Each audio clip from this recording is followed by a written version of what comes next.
when I lived in Africa, and I know you've seen that too, the drummers there are the ones who are often repositories of history, give moral guidance. The discipline involved in what they do is something that people look to as an example of ethical living and spiritual living and that guidance.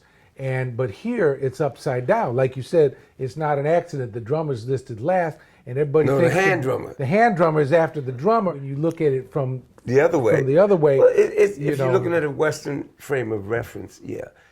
I mean, I'll never forget. We played one gig, joint was sold out, and we were reaching young people now, which is what Miles wanted to do.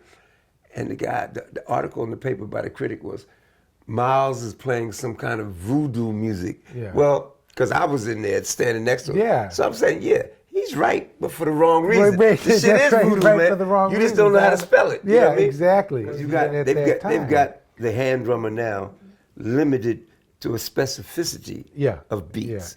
Not you expand it. Yeah. And I mean, look, I thank goodness for this brother here, my Uncle Kumba, because he was already playing outside.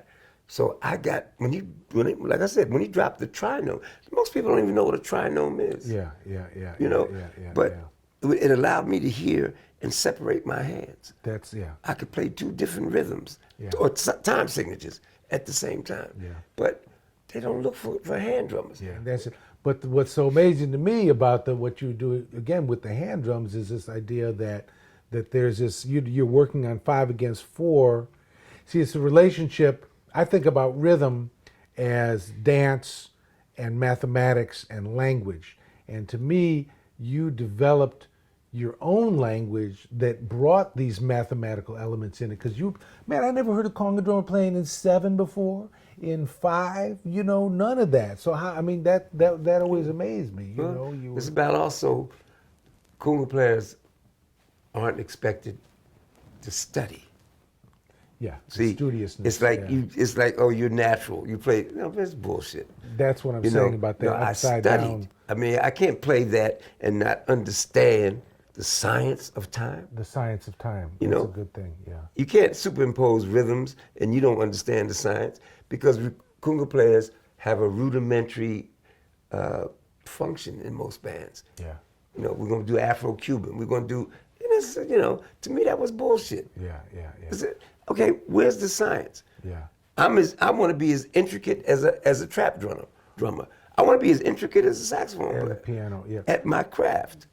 And what was interesting was when I met Big Black, I was already playing one way, and I made a decision. I was getting ready to go on tour with Don Cherry. I had been hanging around with Big Black, and I saw the wisdom of setting up the way you set up and he did, which is low to high like a piano. And I made that switch right before I went on tour, and that was a kind of a deep thing to do because I'd been playing for 15 years already. But what got me through and what got me able to grasp what Big Black was doing quickly was that I had studied, I already had my fingers moving because I'd been studying tablas all those years. And the same thing, tablas opened me up into what you were talking about, rhythm against rhythm, even form against form, being able to hear layers of rhythm and move through rhythm.